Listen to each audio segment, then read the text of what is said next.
Hello guys, Bashar here. As you know, we've been playing Path of Exile recently in the streams. Hearthstone has worn me down by quite a bit, but still, even though on the contrary to the belief that I have quit Hearthstone, I actually haven't quit Hearthstone. I play it like maybe half an hour to an hour every week to complete the quest, but the new meta is intriguing me, so I wanted to make a top 10 legendary list, guys. I mean, I could have made a top 10 cards list, but as we know, guys, the crafting cost for non-legendaries are not very hurtful towards your collection, so I actually am making a top 10 legendaries to craft list. And in this list there are several biases that I'm applying. One of the biases is of course towards neutral cards, guys, because since neutral cards can be used in all of your decks compared to class cards that can be used in only decks belong to that class, I have a tendency to increase the power level of the card in my mind if it's neutral, because like I said, you can just use it in that deck and that deck and that deck, blah blah blah. And the other bias that I'm applying is the power level in the current meta game, guys. For example, Murloc Paladin and Quest Priest are very powerful, and Control Warrior are very powerful, so their legendaries take up higher ranks in my list. So it's not based on pure power level, but also, like I said, their effective roles in the meta, and as well as if the card is neutral or not. So at number 10 we have the Paladin Quest, guys. It's a nice deck. You keep playing reborn minions, and the reward is playing 2 copies of a specific minion that you have. And since you are playing reborn minions and minions with death threat, etc., I mean, having a 2 copy can be very rewarding, because you can trigger the reborn again, you can trigger the death rattle of the copy again. So Quest Paladin is a relatively powerful deck, and that's why Making Mummies takes up number 10. And guys, I mean, you might think, I mean, this card is not really very good, why does it make it in top 10? Just consider the fact that a set has only 23 legendaries, guys. So this top 10 list actually just leaves out 13 legendaries, so we are kinda evaluating the better half. And up at number 9 I have placed King Feroz, guys, just because it's a neutral minion. It's currently being used only in the Highlander Mage, as far as I know, but it's a nice card, guys. So it's a 10 mana 5/5 that summons minions equal to the cost, that summons random minions with cost equal to the cost of the spells in our hand. And guys, this actually means this guy summons multiple minions. For example, if you have a Pyroblast and a Flame Strike in your hand, this guy will summon a random 10 mana minion and a random 7 mana minion. So it's quite a swinger. And for example, Highlander Mage right now plays a lot of expensive spells, so this is efficient in there. And I'm thinking it can be efficient in other decks as well. As content gets released, it can be used in wild, maybe.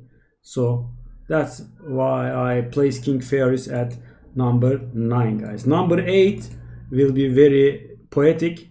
Octosari, guys. 8 arms, 8 cost, 8 cards, and number 8. Well, I couldn't resist it. I mean, the card is not extremely good, guys, of course, because the drawing 8 cards might seem very, very good, but problem with that is we have a hand size of 10 in Hearthstone, guys, and if we are drawing extra cards after the 10th card, they will just get overdrawn and they will go to waste. So this card should only be used in tempo decks that do not draw many cards as a finisher, right? I mean, you play your stuff and you run out of fuel, and then turn 8, when you just run out of fuel with 1 or 2 cards maybe in hand, you play the Octosari, it dies, you refill your hand, and of course, guys, fatigue comes close after using Octosari, because at the point you have played Octosari, you will have like at most 20 cards or so in your deck, and drawing 8 more, which by the way you probably will have less. So this card gives you a decent body and also a nice number of card draws, but like I said, you have to have like 1 or 2 or at most 3 cards in your hand by the time you play this, or the death rattle will go to waste. Of course, it cannot be played in the very late game, right? I mean, when you have like 6 cards in the deck, it will be very dangerous, because when it dies, you will take fatigue twice, and if it's your opponent's turn, you will actually take 6 fatigue damage if you have 6 cards in your deck. If you have 5, you will take 10 fatigue damage, etc, etc. I mean, like I said, this is only used in mid-range tempo decks, guys. I mean, you cannot use it in very aggressive decks because it's very slow for that, but for a mid-range tempo deck, for example, a warrior can use this, for example. I mean, some reborn stuff, the Corcoran Elite, a bit of weapons, etc, and Octosari as the finisher. There's that. And the list now actually varies according to the meta, guys. I mean, number 7 through number 3 can vary from person to person, but I made an order nonetheless. Number 7 is for Bran for me, guys. I mean, you know, there is a Highlander Hunter deck out there, and I also want to talk about this for a minute or two. Guys, the name Highlander it's a reference to the movie where Christopher Lambert was starring, the Highlander. So these guys go killing each other, and there can be only one is the motto there. And this is actually a Magic the Gathering format, guys. Normally in Magic the Gathering you can use 4 of each card, and in the Highlander format you are only allowed to use 1 of each card. So that has been appropriated by Hearthstone, and that's what the people are saying. I mean, if you feel lost when people say Highlander, that's the reason. So Highlander refers to a deck not having multiple copies of a single card, guys. That is the... So if your deck has 0 cards, it actually works. You don't have to have 1 of each card, but rather no multiple copies of a single card. That's the correct approach, and in a 0 deck card it works. So Bran summons King Crush, guys. I have played this deck a bit and it's quite powerful. So instead of playing King Crush for 9 mana, you are actually playing it for 7 mana, and you get along a 2/4 body with it, which is great. So this deck is currently top 5 or so in the meta game. So that's why Bran is taking up number 7, guys. At number 6 we have Reno. Highlander Mage is pretty good, guys. As I just said, you are playing 30 different cards, and that doesn't hurt you very much in Hearthstone, guys. Like I said, in Magic you can actually use 4 of each card, and playing 1 of each card actually hurts you a lot. But in Hearthstone you can already play 1 of each legendary only, you can just play 2 of each non-legendary card, and getting those cards to down to 1 copy and getting some extra effects for some cards is worth it. It actually depends on the effect, how strong the effect is, and how many of those cards you can play. Now that the Highlander synergy is back, guys, it is worth it for Hunter and Mage. So Reno does the splits 10 damage between the enemy minions, guys. So this means no face damage. Of course, that's a downside at times, but it also means there is no random unluckiness that deals too much damage to your opponent's face and leaves their minions alive, right? If your opponent has a total of 10 health out there, this is a one-sided twisting nether, guys. It just kills everything. And add 1 damage, of course, for divine shields. For example, if your opponent has 10 health but 1 divine shield, 1 minion will survive with 1 health. That's what it means. So Reno takes up number 6, and for number 5 we have Sir Finley of the Sands, guys. If we are playing Highlander, allows us to discover and upgrade hero power. Upgrade hero power is the concept introduced to the game with, what was the name? Justicar? Yeah, Justicar something, right? True Heart, Fire Heart. I'm gonna find her. What? Wasn't her name Justicar?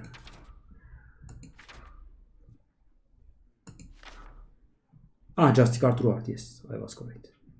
So that's the one. So this upgrades the hero power, guys. So Sir Finley allows us to discover.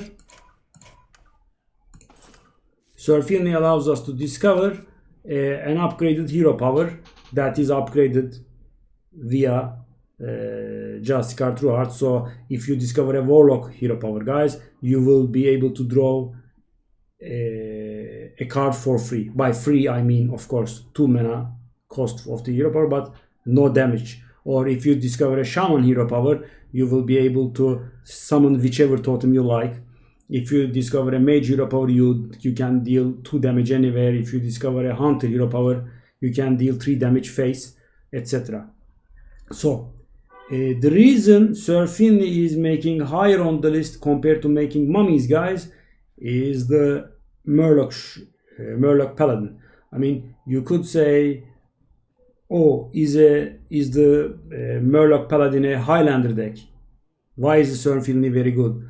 Thing is, guys, the Murloc Paladin is actually not a Highlander deck, and it actually plays 2 copies of like 10 cards, but Sir Finley still makes up in there because there is a card, let me find it, yeah, this one. I mean, this kind of renders your deck Highlander, guys. I mean, the strategy for that deck is to play the Prismatic Lens, which draws a spell and a minion from your deck and swaps their cost. So you don't play any minion that's more expensive than 4 mana and no other spells, which means by the time you play Prismatic Lens, you will have at the most expensive, a 4 cost tip the scales, guys.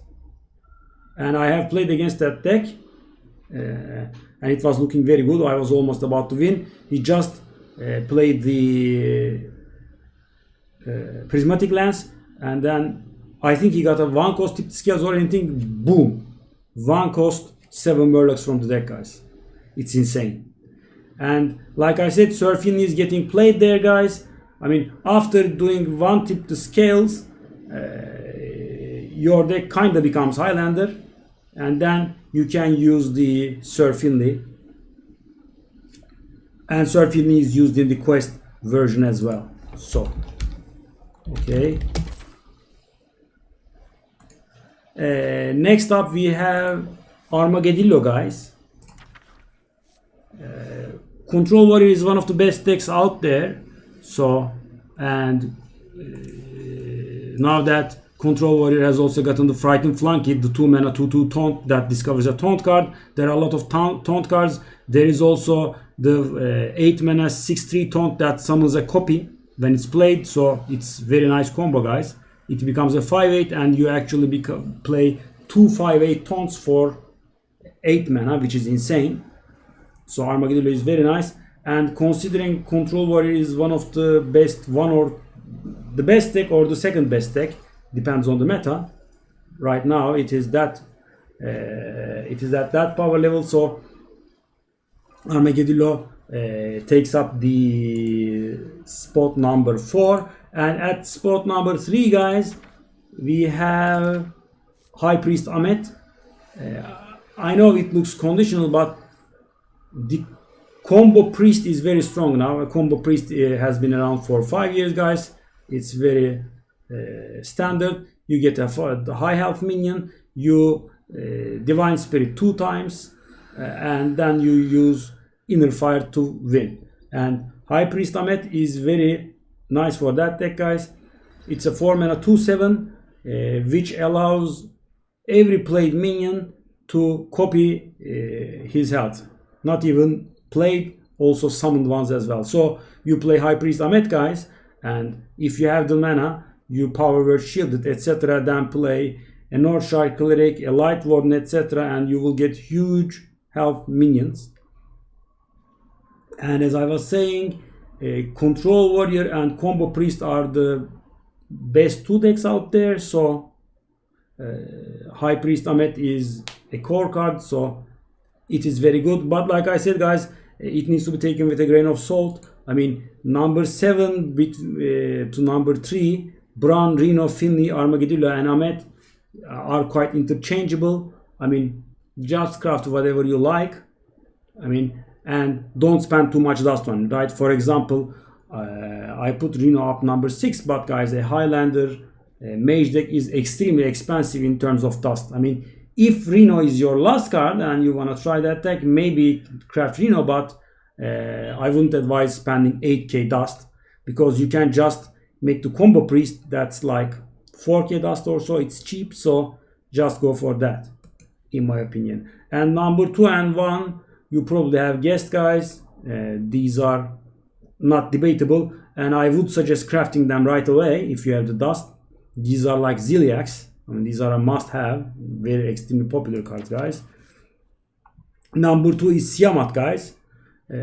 7 mana 6/6, and you gain a combination of 2 abilities: Rush, Taunt, Divine Shield, Wind Fury. So you can make a bigger Sunwalker, 7 mana 6/6 Taunt, Divine Shield, or you can do Rush, Divine Shield, and take down your opponent's 6/6 and have a 6/6 left on board for 7 mana, which is insane. Or you can do Wind Fury and Rush and take your opponent's 5/5 or 5/6 down, and then take your opponent's 6/6 down. It is insane in every single possible combination. This card is great.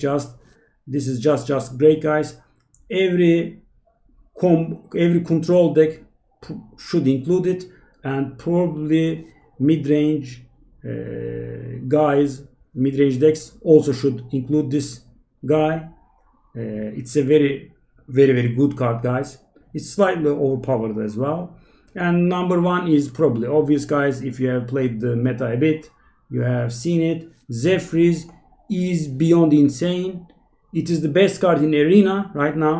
It is the best card in Arena in the entire game. I mean, Zephyrs is, for example, guys, first pick Zephyrs. I would definitely advise you to not pick a second copy of any card. That's how strong it is. So you get Zephyrs, say you're playing Rogue, and you got a sap, and you get for the second sap along with an Assassinate or SI7 agent. Go for that SI7 agent or that Assassinate, because making Zephyrs work is extremely important, guys. Of course, if the other offer cards are horrible compared to the one you're getting a second copy of, maybe think of it. But as long as there are multiple copies of a card in your deck, the Highlander cards will not work, guys. And that also includes your opponent messing with your deck. So if you're playing against the bomb warrior guys and they give you multiple bombs, then your Highlander cards will not work. So against the bomb warrior, try to play your Highlander cards as quickly as possible, or they will not work in the mid to late game guys. Normally Zephrys is best save, so I'll try to explain what Zephrys does, but probably Zephrys deserves his own video because a lot of things can be said about him. So guys, Zephrys allows you to wish for the perfect card if you're playing a Highlander deck. And the cards he can offer are from the basic and the classic set, and it analyzes the situation. And that has actually surprised me because he analyzes the situation very well guys. I mean, the game's AI might be very weak when you're playing against it, but Zephrys has been properly coded. And so, for example, if your opponent is overwhelming you, it gives you board clear effects. If your opponent has secrets, it gives you secret hosing cards like Flare or the new added rogue card that destroys the secret. Or if your opponent has a Murloc, it will give you a hungry crab to eat that Murloc. If your opponent has transformed into Jaraxxus, it will give you sacrificial pact to kill him. And by the way guys, Zephrys is not limited by class restrictions. So for example, if your opponent has a big board and you're playing say Warlock, it can give you Consecration.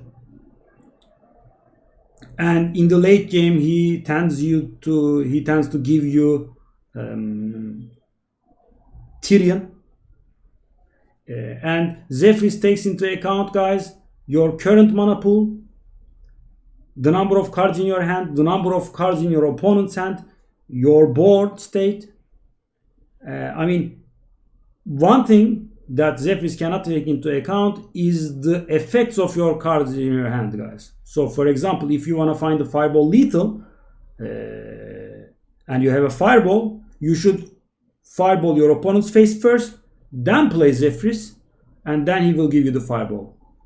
I mean, let's say you have nothing on board and the opponent is 12 and you have a fireball in hand and you have Zephrys in hand.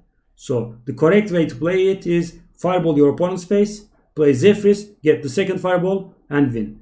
If you play the Zephrys before the first fireball, the Zephrys will not be analyzed the lethal.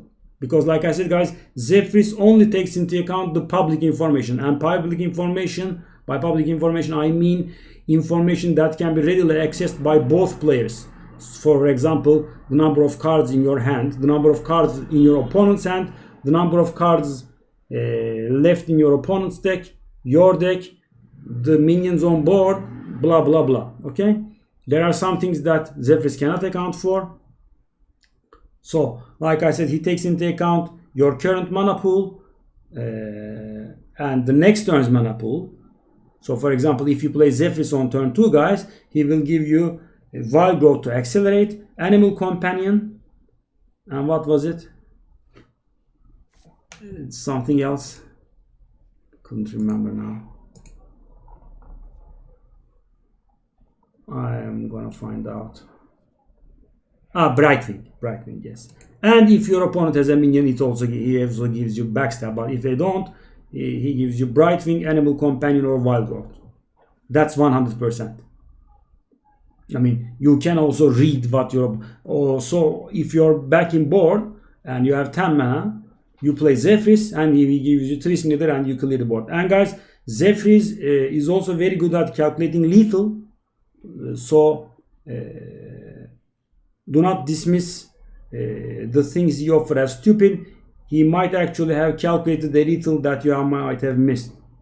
For example, it can sometimes offer you Wind Fury or Bloodlust or something of the sort. So if he offers face damage producing cards, be careful and analyze the board carefully.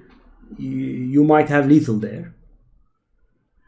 So like I said guys, Zephrys is extremely good, definitely crafted, and I have seen him getting played in non-Highlander decks as well. That's how good he is guys.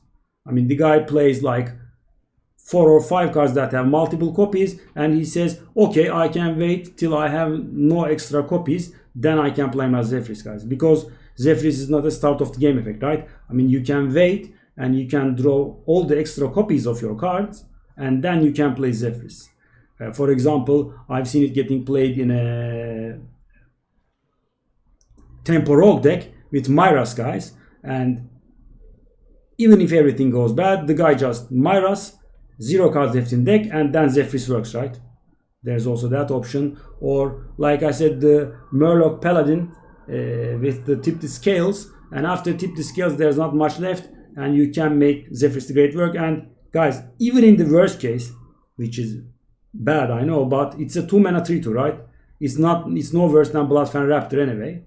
So I would suggest crafting Zephrys and Tiamat right away, and the rest of this list should be careful weighted, guys. I mean, if you just missed that legendary for that deck, or if you always wanted to play that deck, you can just craft them. But other than Zephrys and Tiamat, you need to be careful. But these dusts will not go to waste, I can assure you. I mean, Zephrys and Tiamat are well worth playing, and the 1.6k dust you invest in there will not go to waste.